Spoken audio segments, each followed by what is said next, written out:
मेरे साथ बोलिए, भारत माता की। क्यों भाई, क्या हो गया खैरागढ़ वालों की आवाज को? 400 पार करनी है या नहीं करनी है?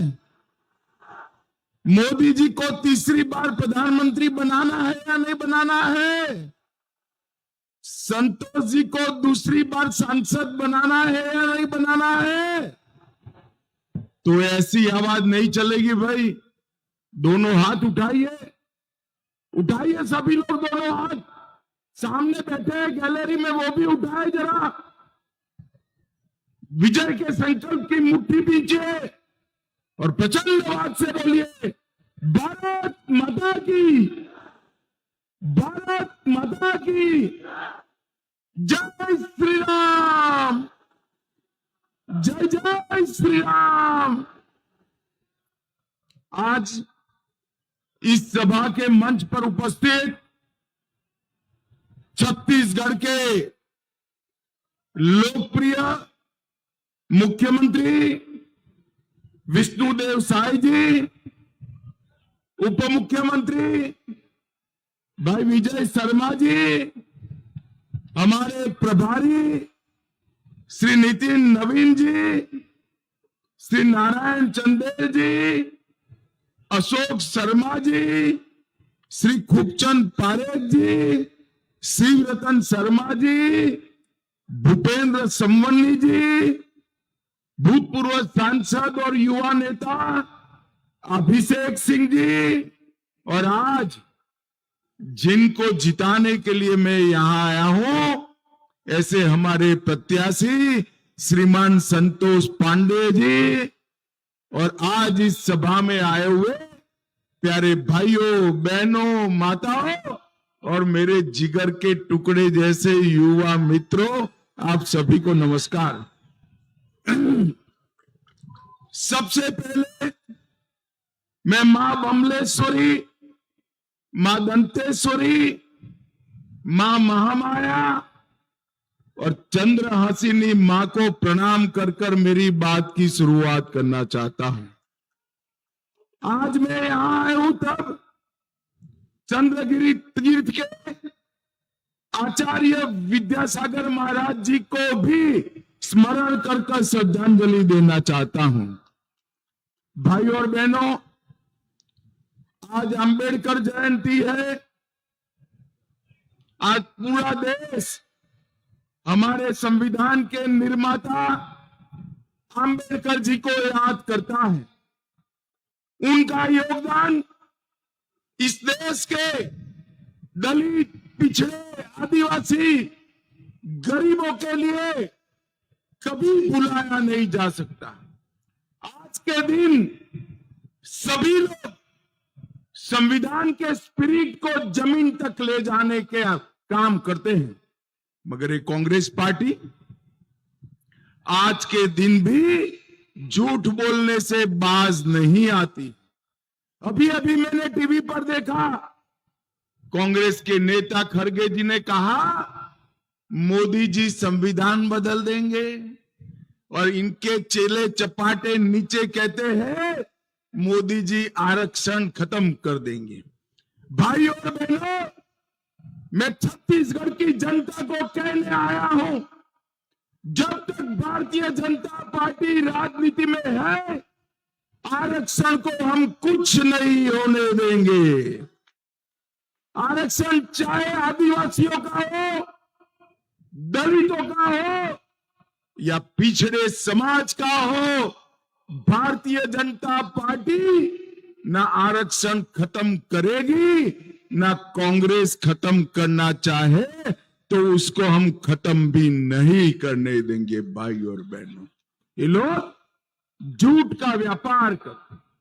आज यहां पर हमारे प्रत्याशी संतोष पांडे जी है और उनके सामने महादेव ऐप से पूरे देश में जिनको लोग जानते हैं वो भूपेश कक्का है।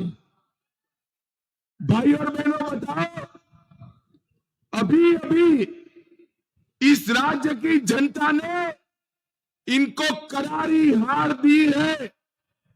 छत्तीसगढ़ के इतिहास में सबसे बड़ा विजय भारतीय जनता पार्टी को अगर छत्तीसगढ़ की जनता ने दिया है तो हमारे विष्णुदेव साय को बहुमति देने का विषय किया। और ये भूपेश कक्का, मैं बाद में उनकी बात करता हूं, इतना सारा भ्रष्टाचार कर कर पेट नहीं भरा है, अभी भी यहां से सांसद बनना चाहते हैं।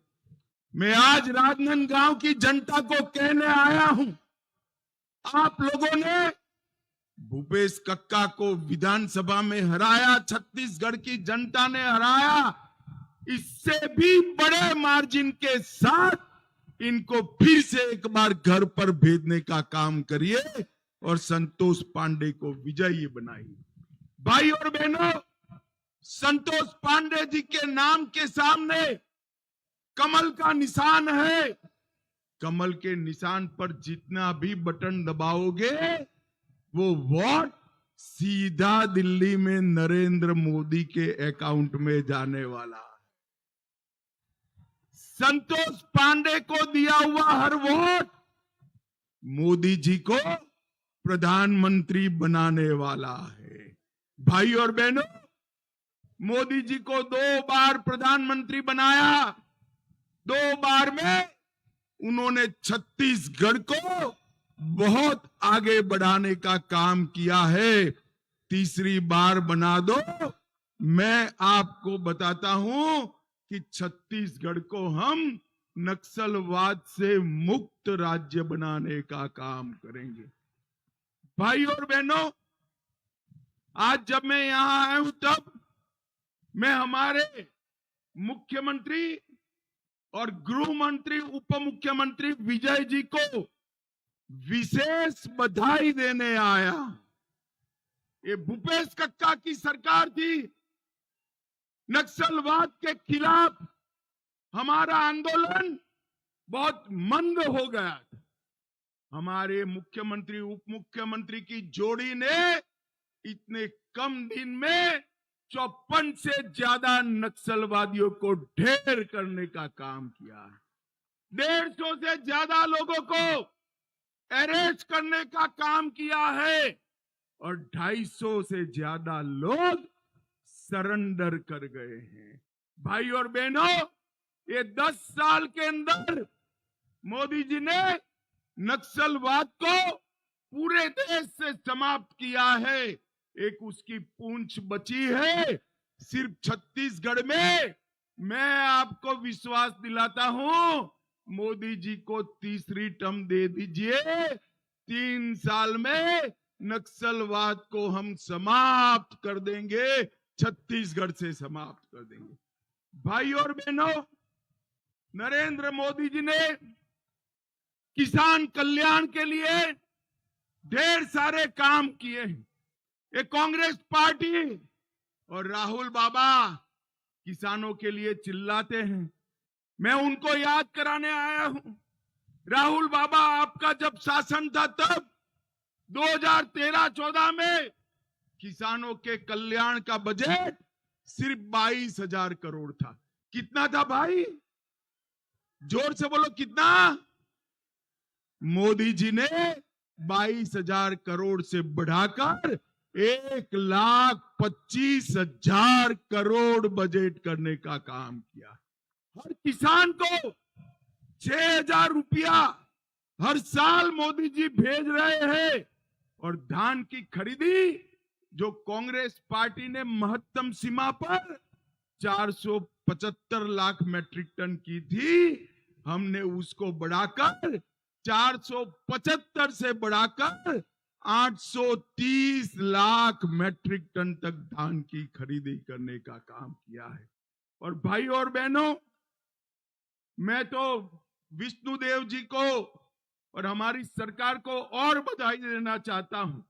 मोदी जी ने 2275 रुपया रेट किया धान का, 2183 रुपया किया, और ये लोग उस पर बोनस देने का काम करे हैं और 2 साल का 13,000 करोड़ का बोनस भी साथ में दे दिए हैं। हमने वादा किया था, मैं ही आया था, कि महातारी वंदन योजना के तहत हर माता को हर महीना इसके बैंक अकाउंट में रुपया देंगे। अभी तो सरकार शुरू हुई है, मैं तो सोचता था 1 साल लगेगा, मगर ये 2 महीना में 2 किस्त विष्णुदेव जी ने भेजने का काम कर दिया। ये भारतीय जनता पार्टी की सरकार ने राजनंद गांव के अंदर मेडिकल कॉलेज बनाया है। हमने यहां एक शुगर फैक्ट्री खोला था, भूपेश कक्का ने बंद कर दिया, और हमारी सरकार फिर से उसको चालू करने का काम कर रही है। भाइयों बहनों, उसको चालू करने का काम करी। भाइयों और बहनों, हमने 3100 रुपया क्विंटल के भाव से न केवल धान खरीदने का निर्णय लिया, 21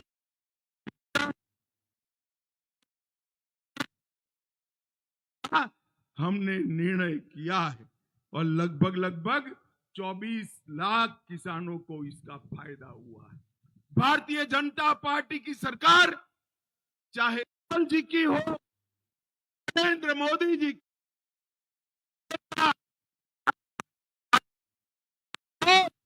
सबसे ऊपर रखा है। इतने साल तक कांग्रेस ने शासन किया, जनजाति कल्याण मंत्रालय नहीं था। अटल जी ने आदिवासी कल्याण मंत्रालय बनाया, और नरेंद्र मोदी जी ने जल, जंगल और जमीन की रक्षा के साथ साथ सुरक्षा, सम्मान और समावेशी विकास देने का काम भी नरेंद्र मोदी जी ने किया। भाइयों और बहनों, ये भूपेश कक्का बोलते हैं आदिवासी आदिवासी। मैं पूछना चाहता हूं, 75 साल तक राज किया कांग्रेस पार्टी ने, परंतु कभी भी कोई आदिवासी बेटा बेटी को राष्ट्रपति नहीं बनाए। मोदी जी ने हमारी ओडिशा की आदिवासी गरीब परिवार की बहन द्रौपदी मुर्मू को राष्ट्रपति बनाकर आदिवासियों का सम्मान करने का काम किया। भगवान बिरसा मुंडा के जयंती को जनजातीय गौरव दिन के रूप में मनाया, और बजट एसटी कंपोनेंट का ये भी कांग्रेस 24,000 करोड़ का छोड़कर गई थी। कितना छोड़ा था भाई, जोर से बोलो जरा, कितना? 24,000 करोड़। मोदी जी ने इसको 1,25,000 करोड़ तक ले जाने का काम नरेंद्र मोदी जी ने किया। हमने नए एकलव्य विद्यालय बनाए, और मैं आज भूपेश कक्का को पूछने आया हूं, 10 साल तक आपकी सरकार थी, सोनिया मनमोहन की सरकार थी, आपने छत्तीसगढ़ को क्या दिया? छत्तीसगढ़ को इन्होंने 77,000 करोड़ रुपया दिया था। नरेंद्र मोदी सरकार ने 77,000 करोड़ को बढ़ाकर 3,20,000 करोड़ रुपया देने का काम नरेंद्र मोदी सरकार ने किया। 72,000 करोड़ के इंफ्रास्ट्रक्चर के काम किए, 25,000 करोड़ के रोड बनाए, 45,000 करोड़ रुपया रेलवे पर, और 250 करोड़ रुपया एयरपोर्ट के उत्थान में खर्च करने का काम नरेंद्र मोदी सरकार ने किया है। और भाई और बहनों, मैं आज यहां आपको कहने आया हूं, 38 लाख लाभार्थी को पीएम किसान का फायदा पहुंचा, 40 लाख गरीबों के घर में छत्तीसगढ़ में नल से जल पहुंचा, 2 करोड़ नागरिकों को 5 लाख तक का सारा खर्चा आज नरेंद्र मोदी सरकार उठा रही है। 38 लाख घरों में शौचालय बनाए, 2 करोड़ लाभार्थियों को 5 किलो अनाज प्रति माह देने का काम नरेंद्र मोदी सरकार ने किया। और तीसरी बार बना दो सरकार, अगले 5 साल तक ये 5 किलो अनाज जारी रहने वाला है। 38 लाख कनेक्शन दिए, 12 लाख आवास दिए और मुख्यमंत्री जी ने आते ही और 18 लाख गरीबों के आवास बनाने की घोषणा हमारे विष्णु जी ने कर दी है। भाई और बहनों, आज मैं भूपेश जी के बारे में भी बात करने आया। भूपेश जी अगर कहते हैं कि आज सोमवार है तो जरूर मान लेना कि आज रविवार है, क्योंकि वो कभी सच बोलते ही नहीं है। उन्होंने गंगा जल छूकर कहा था शराबबंदी बंद करेंगे और शराब की नदियां बहा दी। उन्होंने महादेव ऐप का करप्शन किया, झूठ उद्योग खोलने की बात की थी, नहीं खोला। माताओं बहनों को प्रति माह 5,000 रुपया देने का वादा किया था, नहीं दिया। खैरागढ़ संगीत विश्वविद्यालय को वो रायपुर शिफ्ट कराना चाहते थे, भारतीय जनता पार्टी ने उसको खैरागढ़ में ही रखने का निर्णय किया और अब इसको और आधुनिक बनाने हम जाएंगे। भाई और बहनों, मैं आज एक बात और करने आया हूं। इस देश में सारे घपले घोटाले हुए, मगर कोई घोटाला भगवान के नाम से नहीं हुआ। 2G घोटाला हुआ, वो भी कांग्रेस ने किया। कॉमनवेल्थ घोटाला हुआ, वो भी कांग्रेस ने किया। बोफोर्स का घोटाला हुआ, वो भी कांग्रेस ने किया। सबमरीन का घोटाला किया, वो भी कांग्रेस ने किया, मगर किसी का नाम भगवान के नाम से नहीं है। ये भूपेश कक्का ने तो महादेव को भी नहीं छोड़ा। 508 करोड़ रुपए का महादेव ऐप का घोटाला किया। कोयला घोटाला, शराब घोटाला, अन्न योजना का घोटाला, रेत घोटाला, पीएससी घोटाला, गोबर घोटाला, डीएमएफ घोटाला, गोठान घोटाला, वर्मी कंपोस्ट का घोटाला, ये सारे घोटाले करते करते करते ये थके नहीं है, तो फिर से राजनांदगांव वालों आपके पास आए हैं।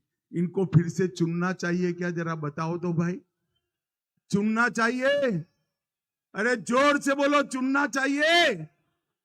भाई और बहनों, नरेंद्र मोदी सरकार ने 10 साल के अंदर ढेर सारे काम किए हैं। मैं आपको बता नहीं पूछने आया हूं, ये कश्मीर जो है हमारा है या नहीं है? जरा जोर से बोलो, है या नहीं है? एक कांग्रेस पार्टी कहती है कि छत्तीसगढ़ और राजस्थान वालों का कश्मीर से क्या लेन देन। अरे खड़गे जी, ये राजनांदगांव के युवा कश्मीर के लिए अपनी जान दे सकते हैं, जान दे सकते हैं। भाई और बहनों, माताओं, मुझे बताओ, धारा 370 हटनी चाहिए थी या नहीं हटनी चाहिए थी? एक कांग्रेस पार्टी धारा 370 को संभाल कर बैठी थी। नरेंद्र मोदी जी ने 5 अगस्त 2019 को धारा 370 को समाप्त कर कर कश्मीर को हमेशा के लिए भारत का अंग बना दिया। भाई और बहनों, मैं राम के नैनीहाल में आया हूं।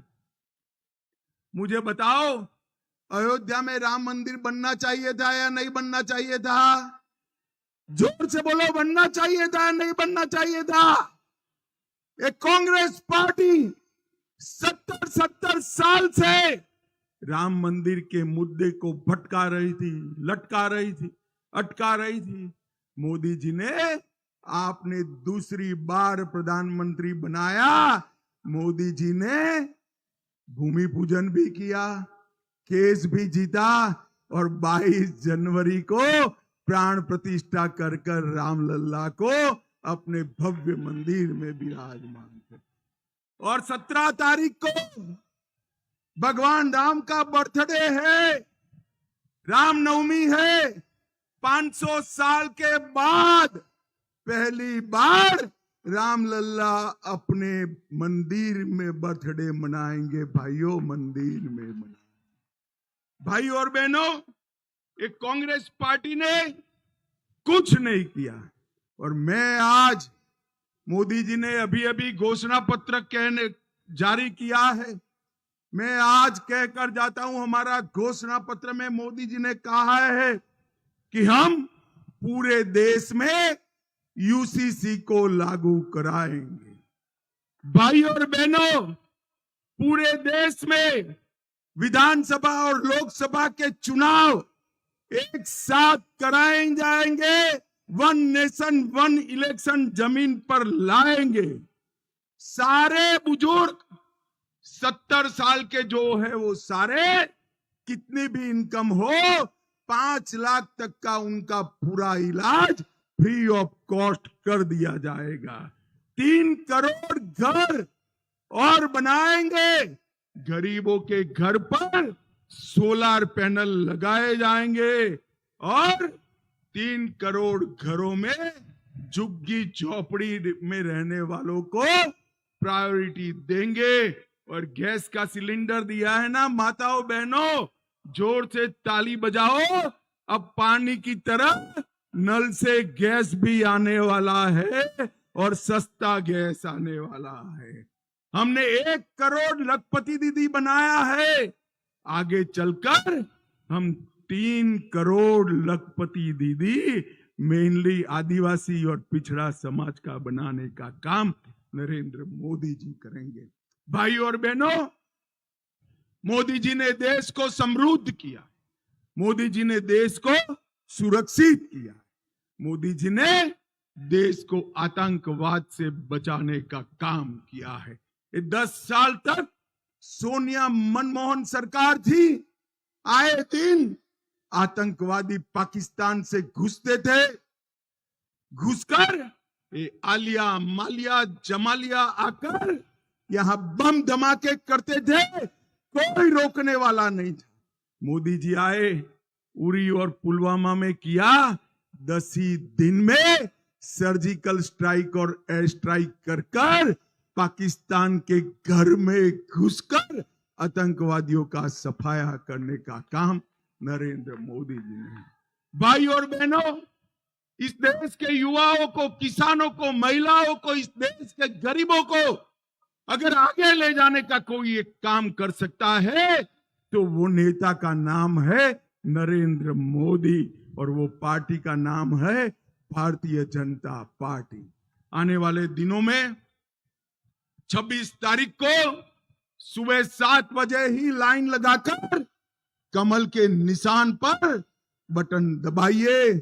संतोष पांडे को दूसरी बार सांसद बनाइए और नरेंद्र मोदी को तीसरी बार प्रधानमंत्री बनाएं। आप बनाएं, दबाएंगे बटन, दबाएंगे। मगर मैं आपको कहता हूं बटन जरूर दबाना, मगर बटन महादेव ऐप पर गुस्से से दबाना। और इतने गुस्से से खैरागढ़ में बटन दबाइएगा कि बटन खैरागढ़ में दबेगा और उसका करंट इटली तक लगे, ऐसे बटन दबाइएगा। मुझे बताइए, मोदी जी को तीसरी बार प्रधानमंत्री बनाएंगे क्या? जोर से बोलिए, अंत तक हाथ ऊपर उठाकर बनाएंगे क्या? संतोष पांडे को जिताएंगे? कमल के निशान पर बटन दबाएंगे? 400 पार कराएंगे? फिर एक बार मोदी सरकार बनाएंगे? तो मेरे साथ दोनों हाथ उठाइए, उठाइए दोनों हाथ और मेरे साथ बोलिए, जय श्री राम, जय जय श्री राम। भारत माता की, भारत माता की। वंदे वंदे वंदे